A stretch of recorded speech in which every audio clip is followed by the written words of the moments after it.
On my birthday, I got a text from Dad. Sold your laptop. Your sister needs a new phone. Be grateful. At first, I thought it was a cruel joke. Maybe he'd sent it by mistake or meant to follow it up with a laughing emoji. But the screen stayed blank. No follow-up. Just that one message. The words sat there like ice against my chest. It was 8:12 in the morning. I was sipping coffee on the porch of our small duplex in West Seattle, watching the clouds roll in, trying to make peace with turning 22 under a roof that had never really felt like mine. I stared at the message again. Sold your laptop. Your sister needs a new phone. Be grateful. We feed you. It's strange how quickly your world can tilt. 1 minute, I was planning to hand in my capstone project for my communications degree. The next, I was frozen on the porch steps, realizing that the laptop I'd saved for with 2 years of cafe tips and freelance editing gigs was gone. Just like that, sold, no discussion, no apology.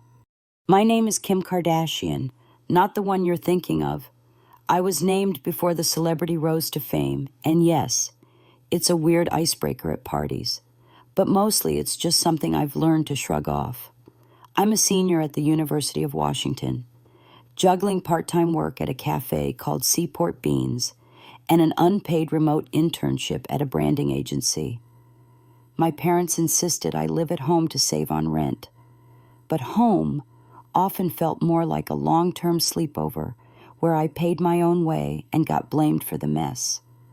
My younger sister, Megan, 18, just finished high school and has a knack for getting what she wants without ever asking.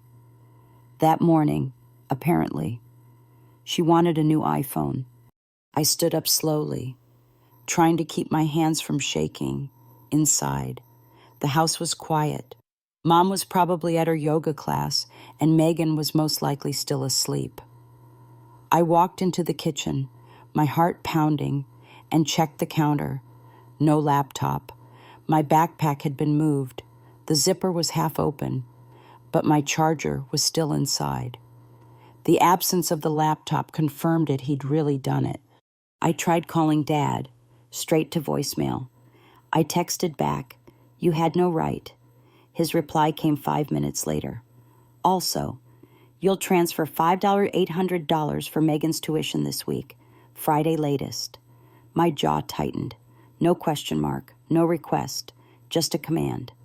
I stared at the phone until my vision blurred, then typed back, "Not happening." The response was immediate. "Then get out. You're cut off."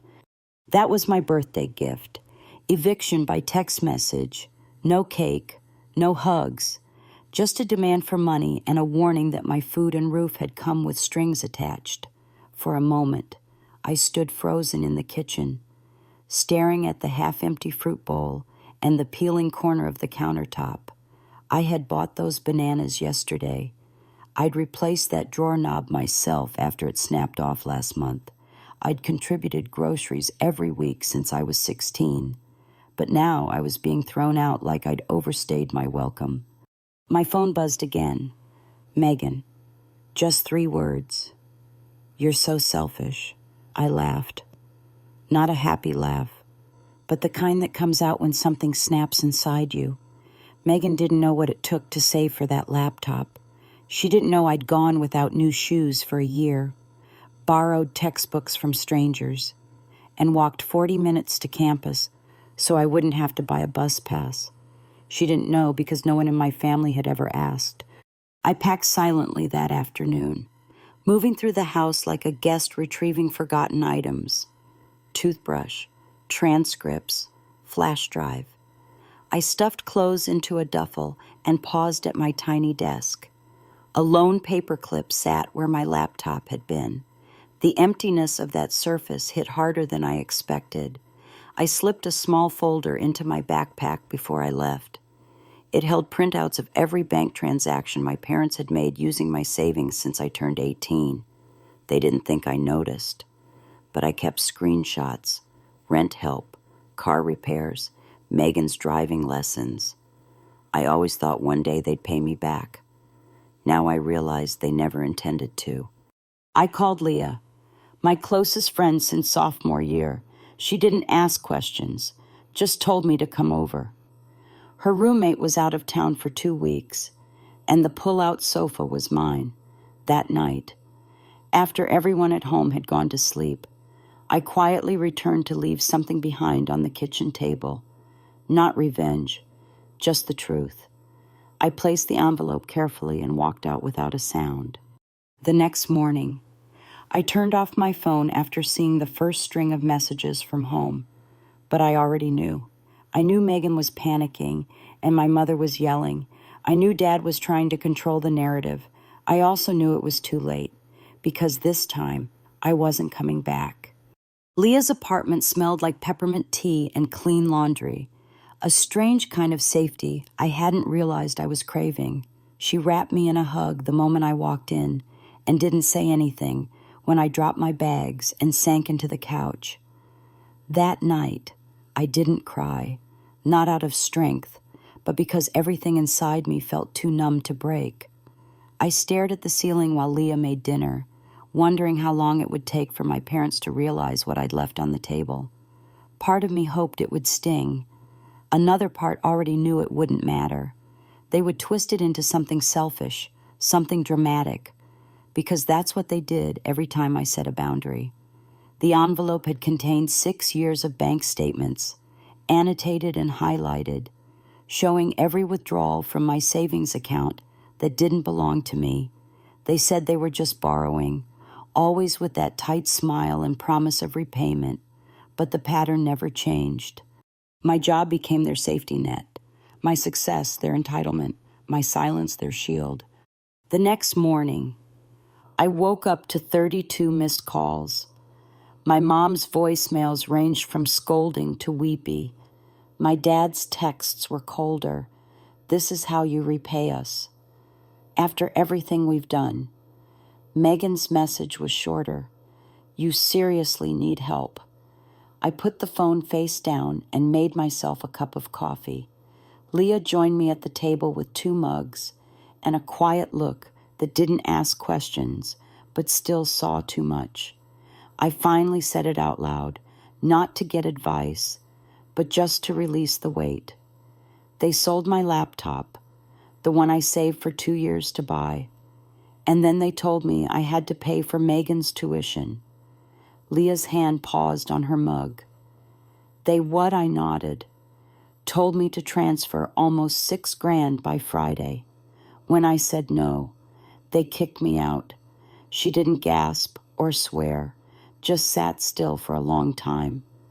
"That's financial abuse," she said finally, like it was obvious. "They've been doing this for years," I replied, my voice flat. "They just stopped pretending this time." After breakfast, we sat together on the floor with my documents spread around us.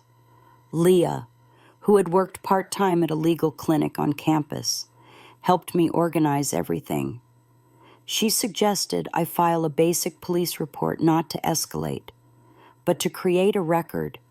She also connected me with Trevor, a third-year law student who specialized in family and financial law.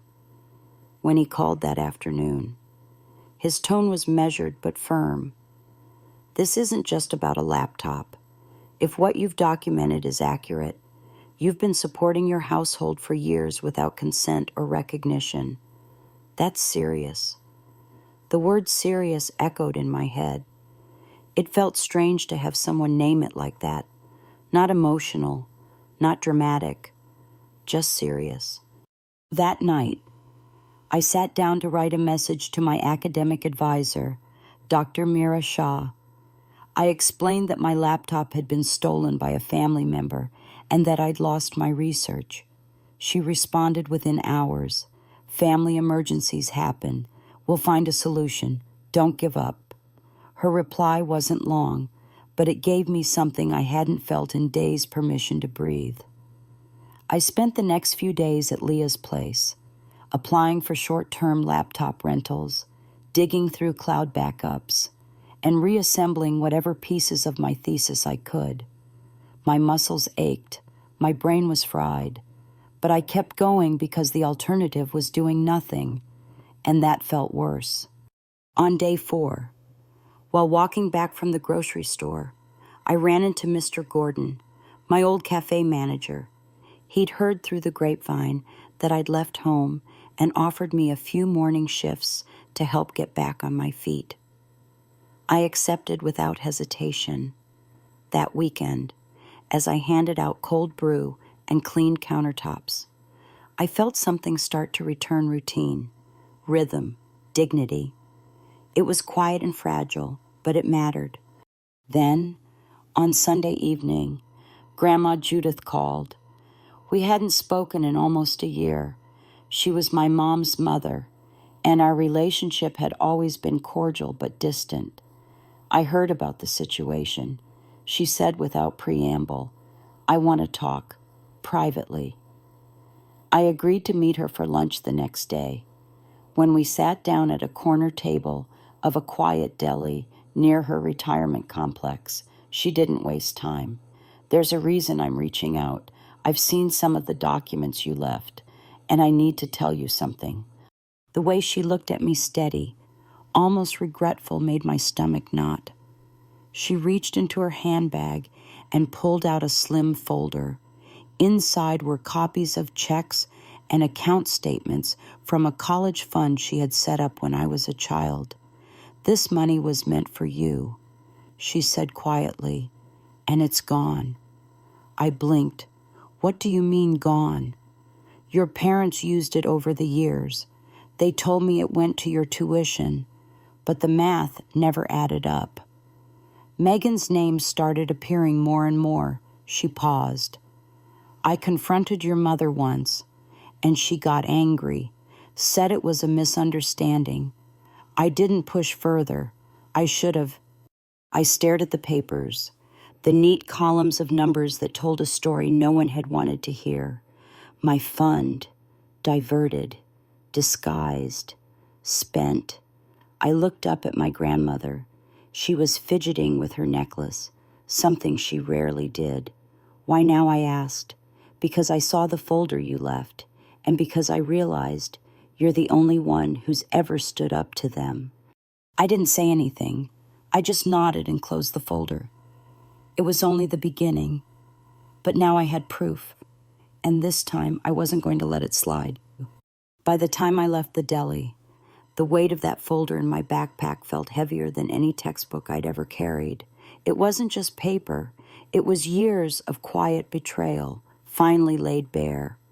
I walked aimlessly for a while, watching cars pass and strangers laugh at outdoor cafes, wondering how so many people moved through life without ever questioning the foundation they stood on. Mine had always felt cracked, but I'd convinced myself it was just normal, that every family had dysfunction, that being the responsible one meant accepting the imbalance and holding it together, no matter how unfair. But something had shifted. It was no longer about proving anything to them. It was about stopping the damage before it swallowed more of my life. That evening, I showed Leah everything Grandma Judith's documents, the emails I'd saved over the years, and the messages from my parents that kept piling up. Leah listened quietly, then poured us both a drink and said, "We're not letting this go." The next morning, we met with Trevor again, this time in a study room at the law library. He reviewed the new materials and sat back in his chair with a grim expression. "They used your education fund without consent, redirected money meant for you, and misrepresented it to the trust's founder.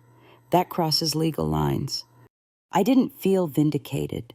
I felt tired, but I nodded anyway. "So what do I do now?" "We file a motion to freeze any remaining assets tied to the trust and begin a formal complaint.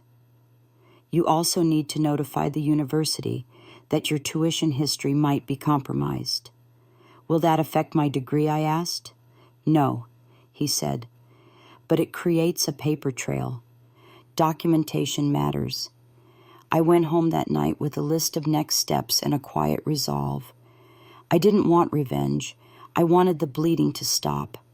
Meanwhile, things at my parents' house were unraveling faster than I expected. Megan hadn't reached out since her one-liner text. But I'd heard through Leah's cousin, who happened to work part-time at the same gym as Megan, that she'd had a breakdown in the locker room last Thursday. Something about everyone lying, and it wasn't supposed to be like this. I didn't know what that meant exactly, but I filed it away. A few days later, I got a message from an unknown number. Kim, I need to talk, please. No name, but I knew it was her. I didn't respond immediately.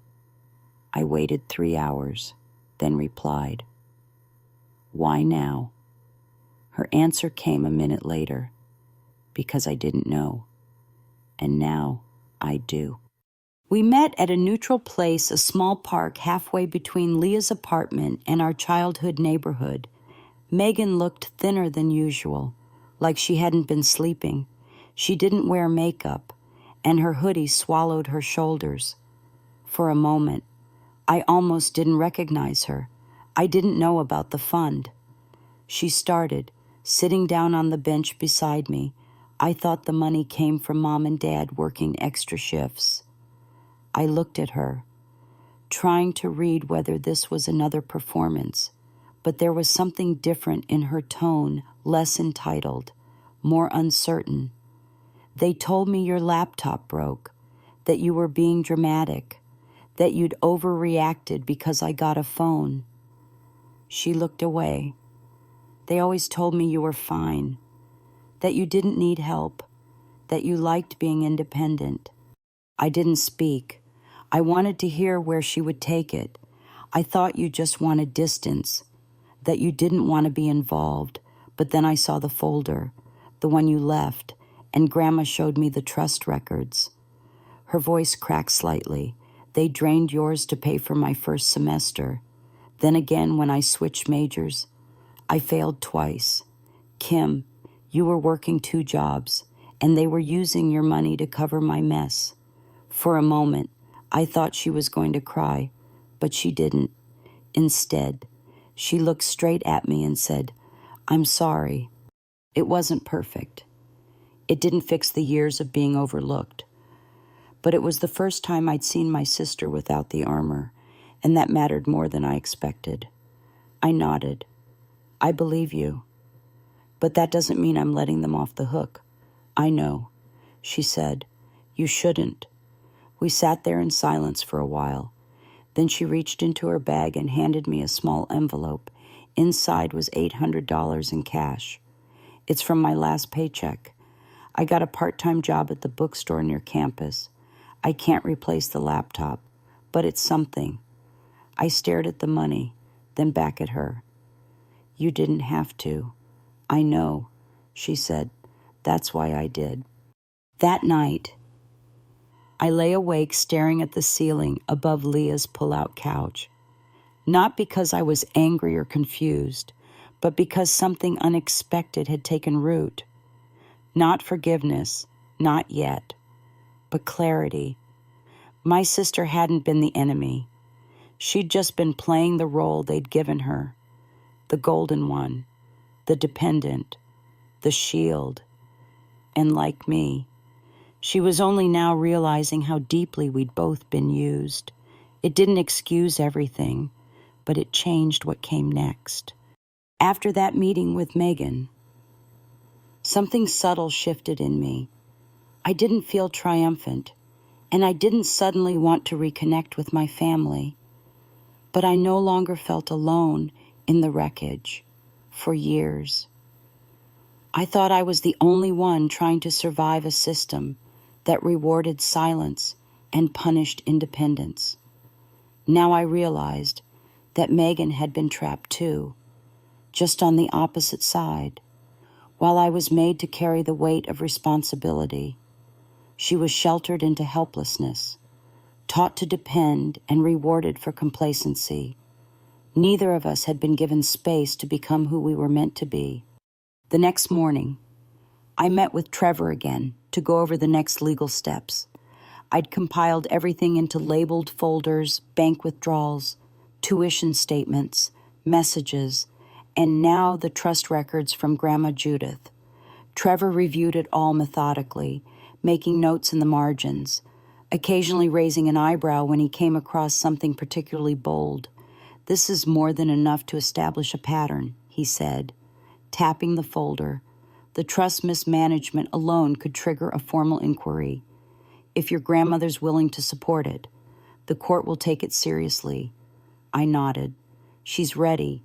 She's already pulled in her estate lawyer. She's not staying silent anymore." Trevor gave a tight smile. "Good. Then we go forward."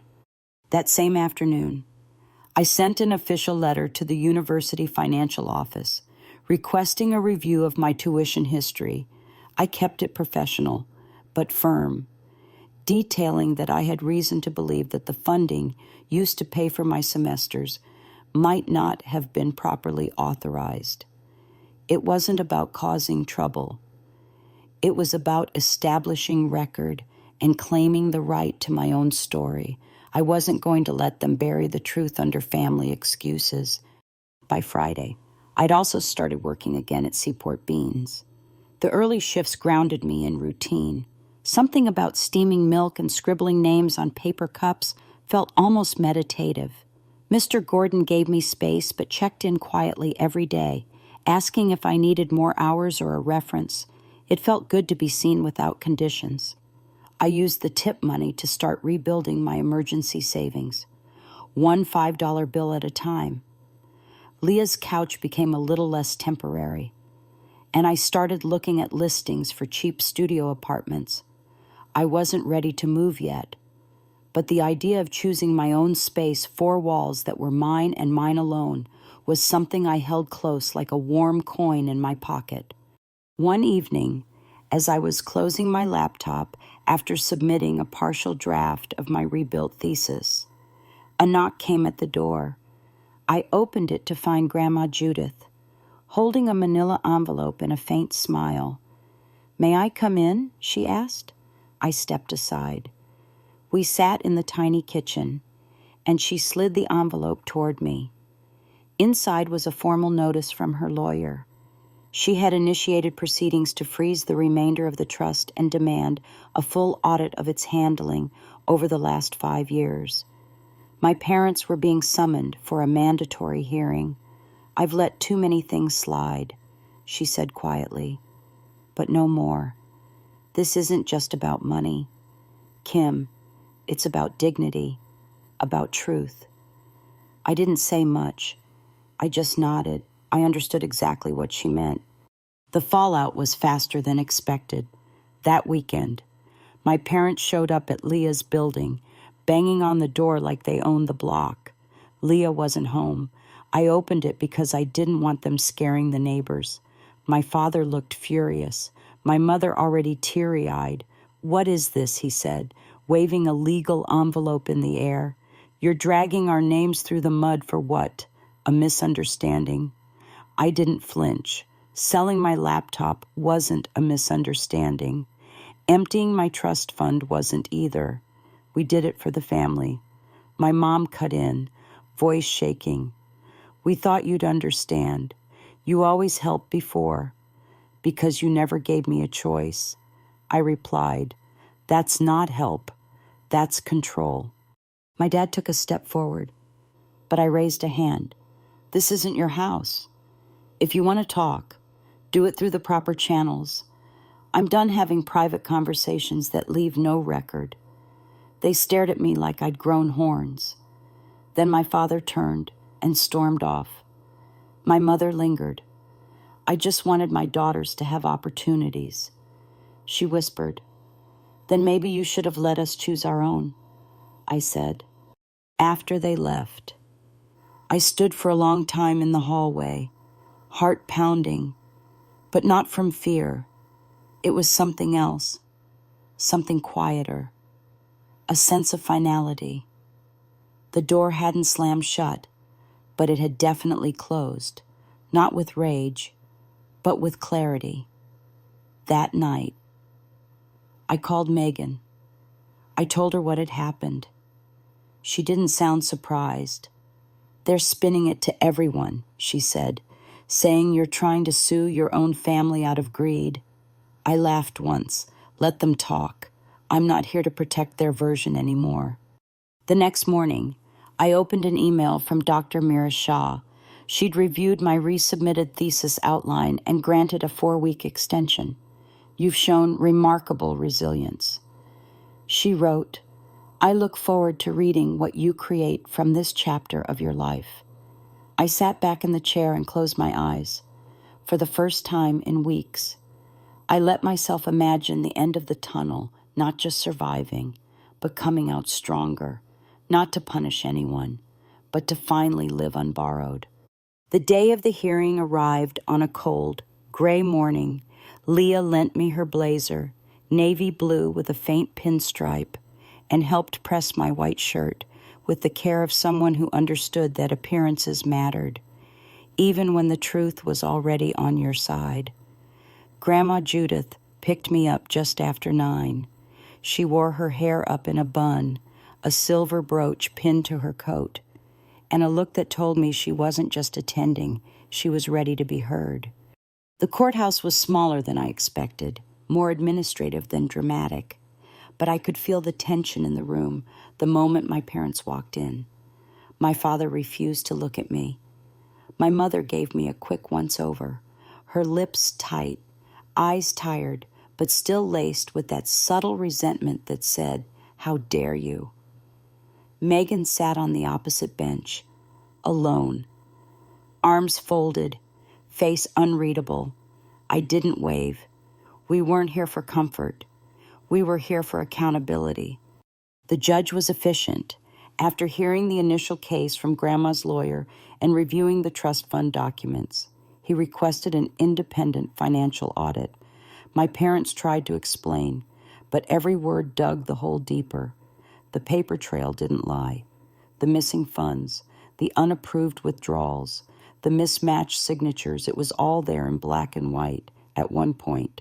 My father accused me of fabricating the records. The judge paused, raised an eyebrow, then calmly asked if my father was suggesting the bank statements had been photoshopped. My father went quiet. My mother stared at her hands. The hearing wasn't the end. It wasn't even a verdict. But it was the moment the mask slipped. The narrative they'd spun for years that I was ungrateful, dramatic, too independent for my own good, collapsed under the weight of documentation and calm refusal to be silenced. The judge scheduled a follow-up review and advised my parents to cooperate fully or face potential legal consequences. When we walked out of that courtroom, I felt neither victorious nor vengeful, just clean, like I'd finally walked out of a room where the air had always been just a little too thin. Over the next few weeks, I moved into a small studio apartment a few blocks from campus. It was tiny. The heater clicked at night, and the floor near the window sloped slightly, but it was mine. I hung a cheap set of string lights above the bed and set my few books on a shelf I assembled by hand. Megan helped me carry boxes. She didn't say much, but before she left, she looked around the space and said, "It suits you." I nodded. I restarted my thesis from scratch. Dr. Shah met with me every Friday afternoon to review progress and help me recalibrate the research scope to fit the remaining timeline. It wasn't perfect, but it was mine. Every word, every paragraph, rebuilt from the ground up. I started writing about family systems and the myth of obligation, about inherited roles and how silence maintains dysfunction. It wasn't just academic, it was lived. Every citation felt like reclaiming a piece of my past. Every completed section reminded me I wasn't just surviving. I was authoring my own version of what came next. Around this time, I also began working part-time at a boutique branding firm downtown. The hiring manager, Elliot Daniels, had read my application with interest. During the interview, he asked why I was transitioning from food service to marketing mid-semester. I told him the truth, not every detail, but enough to let him know I understood what it meant to start over. He nodded, said he admired the focus, and offered me the role. The salary wasn't huge, but it came with flexibility, mentorship, and access to a network of professionals who treated me like a peer instead of a pawn. One Friday, I received a package at my apartment with no return label. Inside was my old laptop. It had been wiped, but physically intact, wrapped in one of Megan's sweatshirts. Tucked in the sleeve was a handwritten note. Walter next door felt bad. I gave him the cash back. I didn't tell Mom and Dad. I just wanted you to have it. I stared at the words for a long time, then turned the laptop over in my hands. The sticker I'd added to the corner, an old quote about building what you wish existed, was still there, slightly faded but intact, somehow. That meant more than anything else. That weekend, I invited Leah, Megan, Grandma Judith, and a few classmates over for dinner. It wasn't a celebration, just a quiet evening of shared food and simple conversations. No pressure, no performance, just people I trusted. At the end of the night, as I was washing dishes, Megan came up beside me. I signed up for an early childhood education program. She said quietly, I figured it was time I started doing something for real. I looked at her and saw not the girl who had always gotten everything, but the young woman trying to figure out how to want better for herself. I think that's a good start, I said. As the weeks passed, life took on a strange, quiet steadiness I hadn't felt in years. It wasn't exciting or dramatic. There were no big declarations, no cinematic turning points, just small, steady proof that things were shifting. I woke up to silence that wasn't heavy. I made my own coffee, arranged my own schedule, answered to no one but my professors and my manager. It was the first time in my adult life I didn't feel like I owed anyone an explanation for existing. Every Tuesday and Thursday, I worked part-time at the agency, slowly building my portfolio with real campaigns. My supervisor, a sharp but fair woman named Kendra, started handing me small clients to shadow. She didn't care where I came from, only that I showed up prepared and delivered on time.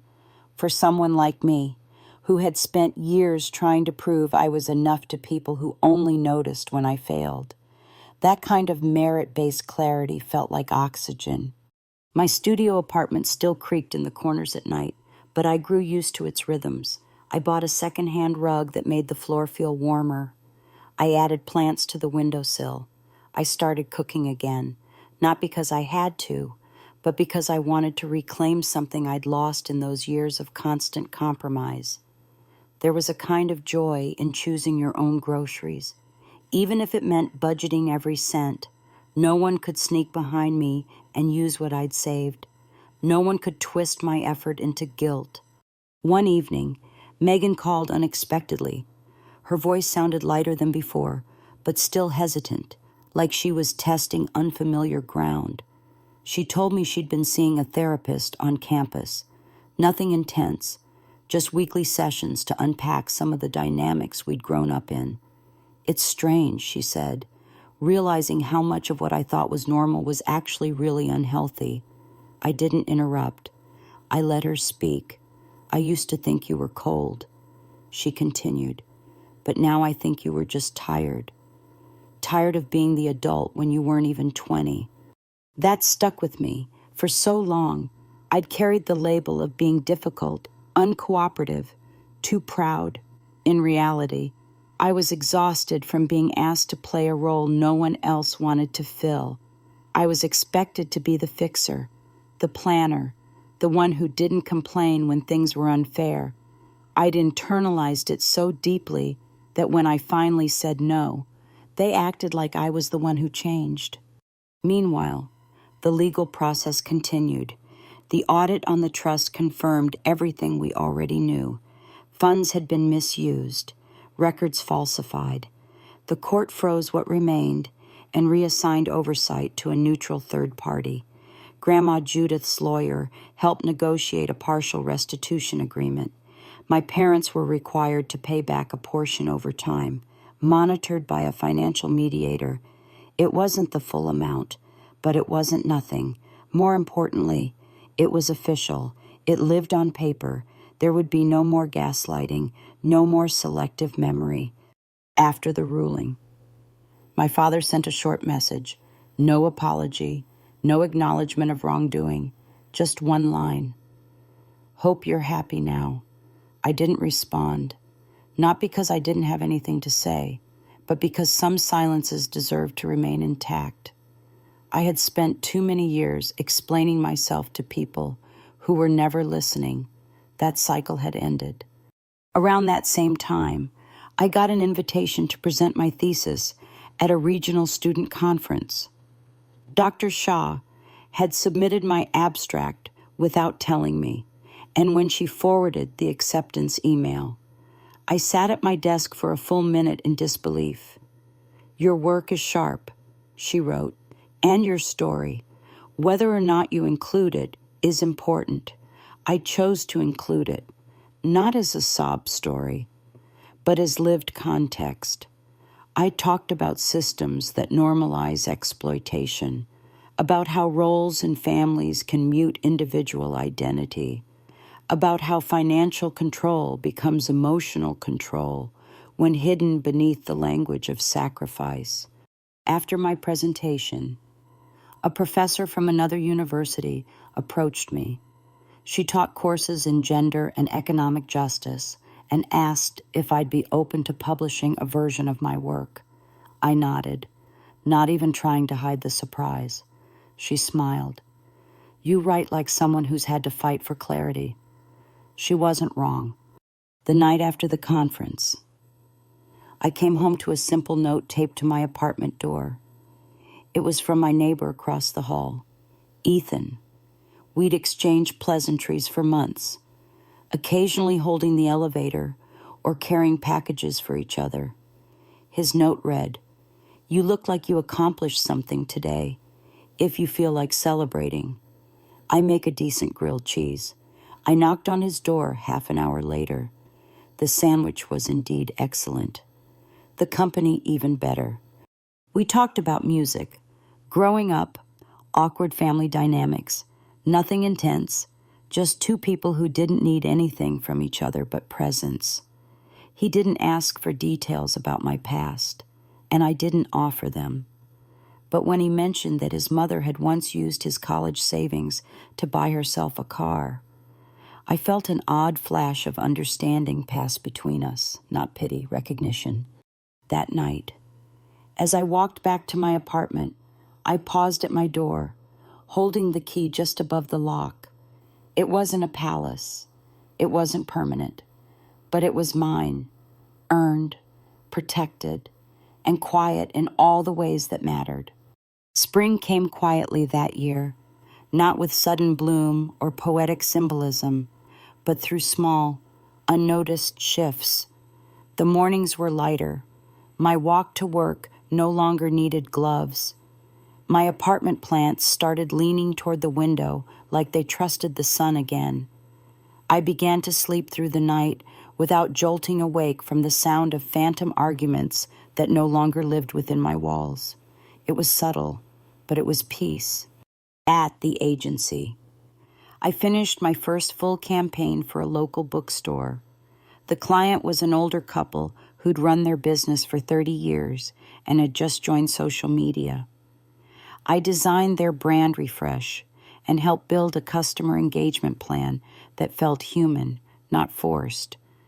When they sent a handwritten thank you card with a gift certificate tucked inside, I nearly cried, not because of the money, because someone saw the work and cared enough to say so.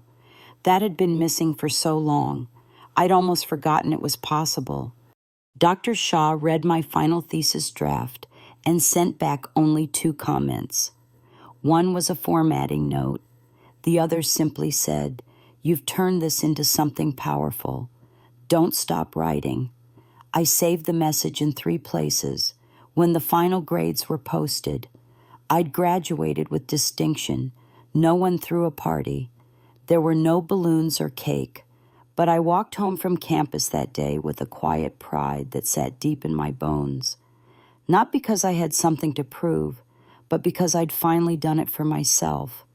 Megan called the next evening. She'd passed her midterms and said she was planning to apply for an after-school teaching assistant program that fall. Her voice had changed, less entitled, more grounded. She talked about budgeting, setting reminders for bills, cooking for herself, things I'd done on autopilot for years. But now she sounded like she understood what it meant to build stability, not just receive it.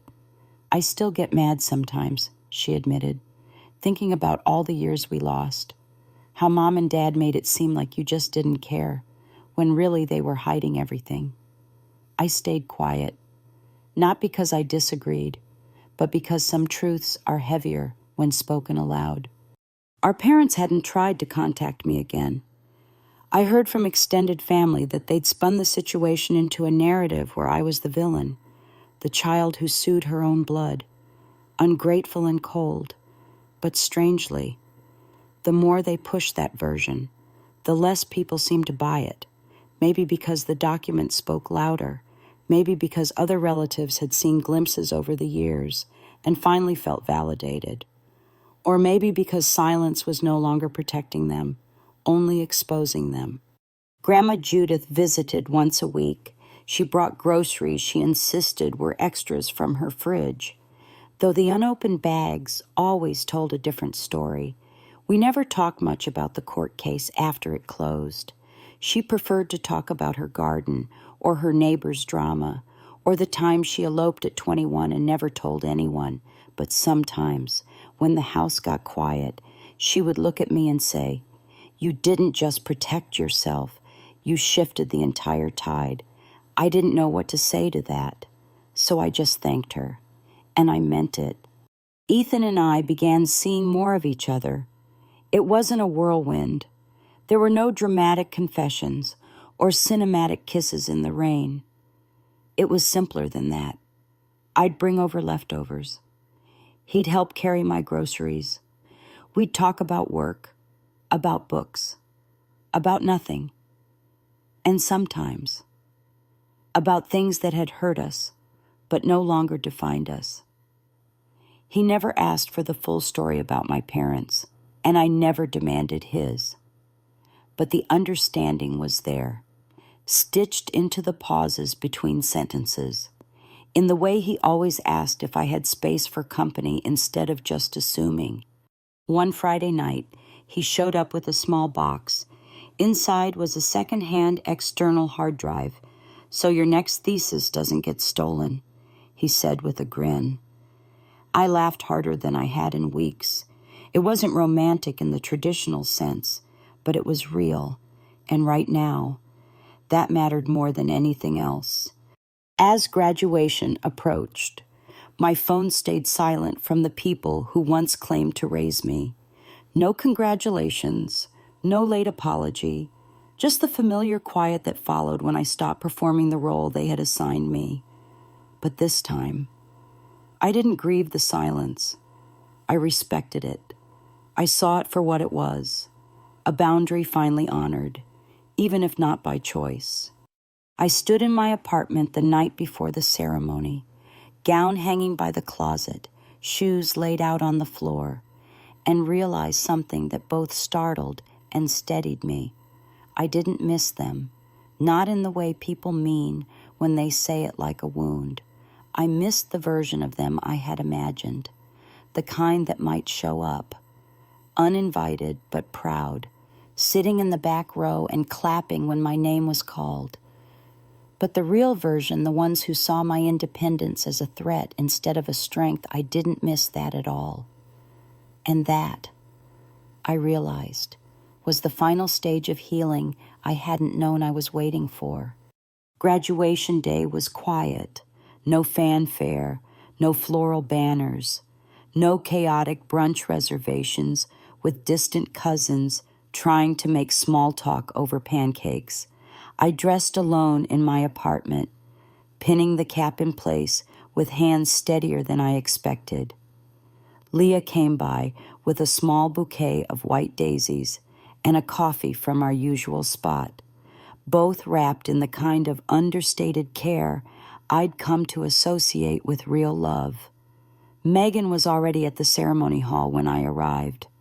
She wore jeans and a simple navy sweater, her hair tucked back, no performance, no posing.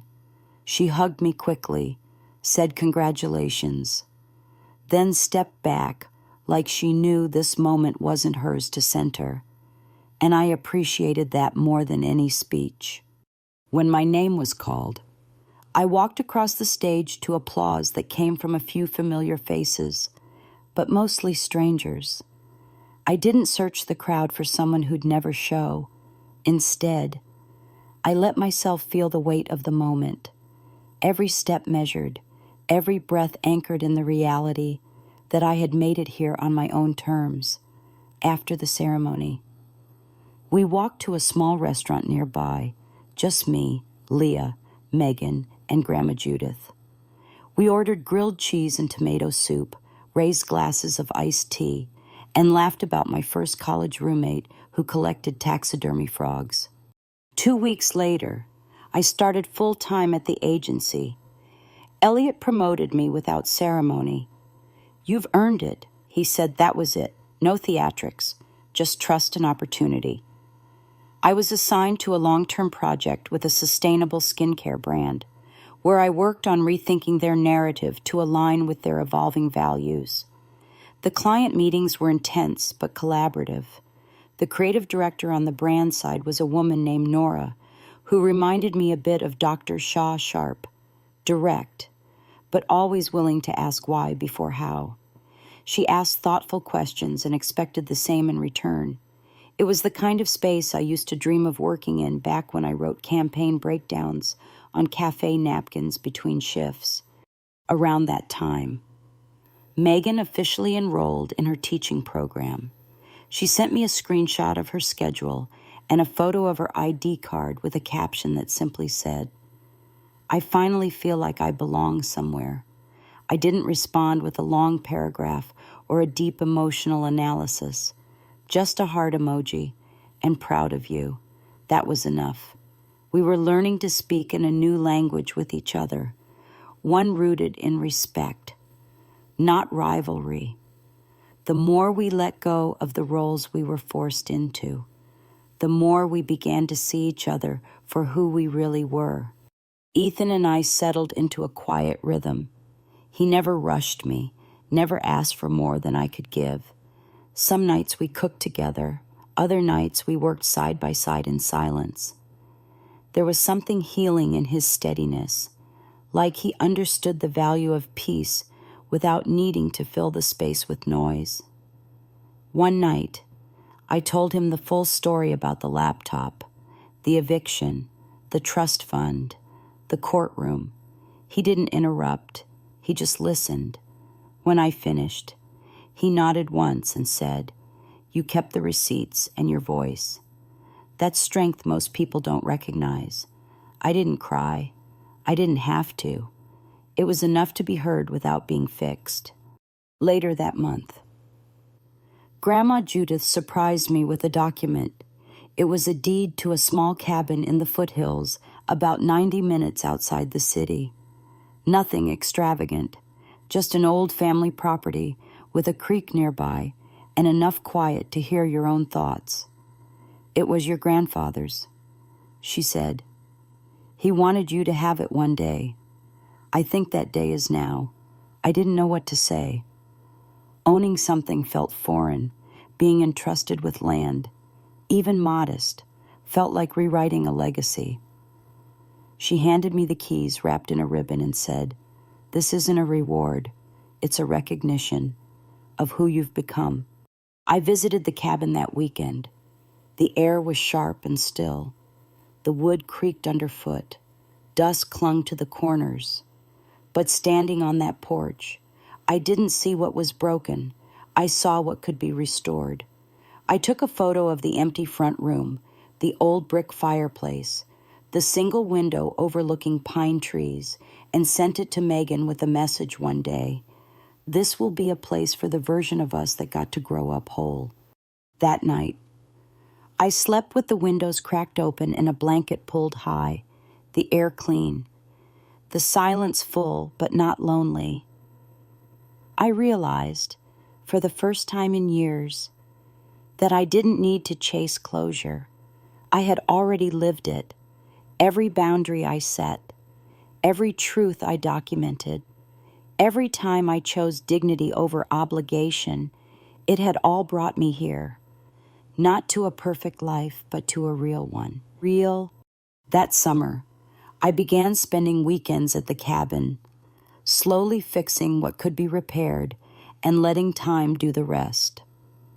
I patched the roof with help from a local contractor, sanded the porch railing, cleared brush from the path down to the creek. Each task felt like a small ceremony, a quiet rebellion against the idea that peace had to be earned through perfection. Sometimes Megan would visit, bringing snacks and folding chairs, and we'd sit on the deck watching the sky shift without needing to talk. Other times, it was just me and the wind, learning how to rest without guilt. The branding agency offered me a promotion around August. It wasn't flashy, but it came with more creative control and the chance to lead a small team. I accepted without hesitation.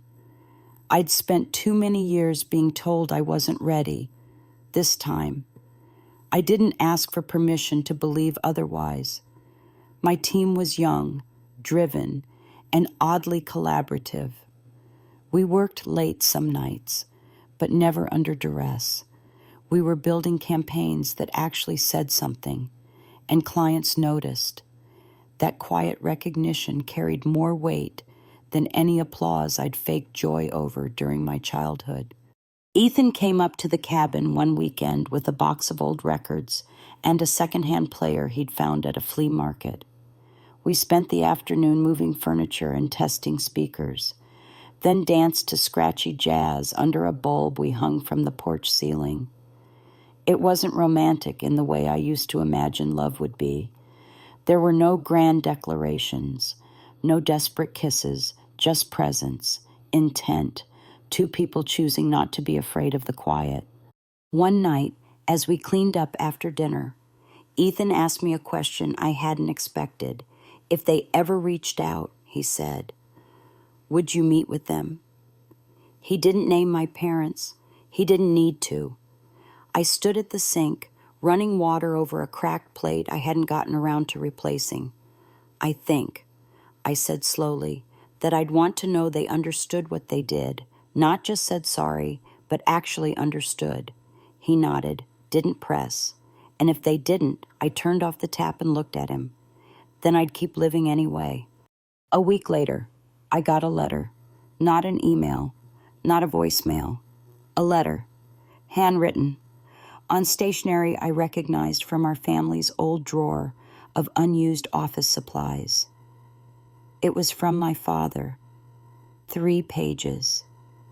The handwriting started steady, then wavered, like each line took more effort than he wanted to admit. He didn't ask for forgiveness. He didn't blame. He just listed, in painful detail, what he'd done, the accounts, the manipulation, the lies he let my mother tell on his behalf. He wrote that he never expected to be forgiven, that he understood why I had stopped looking back, and that he hoped, one day, I'd remember something good about him that wasn't tied to pain. I read the letter twice, then put it away, not out of anger, out of clarity. I didn't need to respond. I didn't need to reopen wounds to prove I had healed. Some chapters don't require an epilogue. They just need to end. Fall arrived quietly. Megan started her teaching assistant role and texted me pictures of finger-painted crafts and spelling quizzes. Grandma Judith joined a local bridge club, and told me she was teaching them all how to cheat gracefully. Ethan and I painted the cabin's front door a deep forest green and installed a swing that creaked gently in the wind. At work, I led a pitch that landed our agency its largest campaign yet, but none of it felt like victory in the traditional sense. It felt like alignment, like every part of my life was finally facing the same direction. One Saturday, as the sun set over the hills, I sat on the porch and pulled out my old phone, the one they'd replaced, the one I'd kept out of stubbornness. It was dead, of course, but still intact. I held it in my palm for a minute, thinking of everything it had come to represent. Then I set it gently in a drawer inside, closed it, and walked back outside to sit under the fading light. What they took from me wasn't just a device, or savings, or space. They took years I'll never get back, trust I had to rebuild from rubble. But what they couldn't take, and what I reclaimed with every decision I made since, was the ability to define my own peace, my own success, my own name, unshaped by guilt or fear. And now, when people ask me how I managed to survive it, I don't give them a dramatic story. I tell them the truth.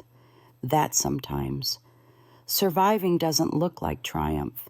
It looks like rebuilding a quiet life, like dancing in socks to an old record player, like closing the door on a past that finally has no claim on you. And if you're lucky, it looks like this: a porch swing in the woods, a full breath, a life that fits you, because you made it yourself. My birthday came around again the following spring. The date had always felt complicated, caught between expectation and disappointment, usually ending in tension or silence. But that year, something shifted, not because I threw a big celebration or tried to erase old memories, but because I no longer handed the day over to people who had once used it as leverage. I spent the morning at the cabin, drinking coffee on the porch while the sun stretched across the pines. The sky was soft, almost apologetic, like it knew what the day used to mean and wanted to try again. Leah sent a text early. Check your inbox. No peeking until 9 a.m. I waited, just to be annoying, then opened the email and found a digital scrapbook she'd made with photos from the last 2 years. There were shots of late-night takeout, inside jokes in caption form, and a blurry picture of me at graduation with the kind of smile you don't fake. I laughed out loud and texted her back, "Okay, you win." A few minutes later, Ethan appeared at the screen door holding a small box wrapped in brown paper. "It's not expensive," he said, "but it's useful." Inside was a sturdy leather journal, the kind that smelled like the inside of a bookstore and begged to be filled with something worth remembering. I didn't post anything about my birthday online. I didn't check who did or didn't remember. Instead, I spent the day planting basil and thyme in the windowsill, eating too many strawberries, and letting the quiet be the gift. Around sunset, Megan called. I was thinking about that text from Dad. She said, the one he sent last year, the one that started all of this. You know, she continued, I used to think what hurt the most was that he picked me over you. But now I think what hurts more is realizing he used both of us to hurt each other. I let her sit with that. We were pawns. I said, but we're not anymore. She nodded, and for a long moment, neither of us spoke. Then she asked if she could visit next weekend. No agenda, she said, just time. I said yes. Later that evening, I found myself looking at the drawer where I'd placed my old phone, the one Dad had texted me about, the one he sold without asking, spinning it into a favor I should have thanked him for. I opened the drawer, pulled the phone out, and turned it over in my hand. for a while. That phone had symbolized everything that went wrong. The control, the betrayal, the cold audacity of treating me like a resource instead of a daughter. But tonight, it felt different, smaller, dull, like it had lost its power the moment I stopped trying to get it back. I didn't throw it away. I didn't burn it in some dramatic gesture. I simply put it in a box with a label that read, "No longer needed." Then I wrote the first page of the journal Ethan gave me. I didn't start with the pain. I started with the porch light flickering at dusk, the way the trees whispered like old friends, and the fact that I'd gone an entire day without feeling like I had to defend my peace. It's easy to think stories like this end with revenge, with courtroom wins or social media posts that get 1,000 likes for their poetic justice. But mine didn't end that way. It ended with something quieter, with space, with honesty, with a life that feels nothing like the one they tried to write for me. And maybe that's the real victory, not proving them wrong, but choosing not to carry the version of myself they tried to reduce me to. I didn't get my laptop back. I didn't get a family apology that fixed everything. But I got my time back, my voice, my freedom to build without asking for permission. And I think, in the end, that's the kind of inheritance no one can steal. So if you're listening to this and wondering whether cutting ties makes you cruel, or whether choosing your own peace makes you selfish, I'll leave you with this. Would you rather be the one who kept the family together at the cost of your own sanity, or the one who walked away and finally got to live because one of those people gets to sleep at night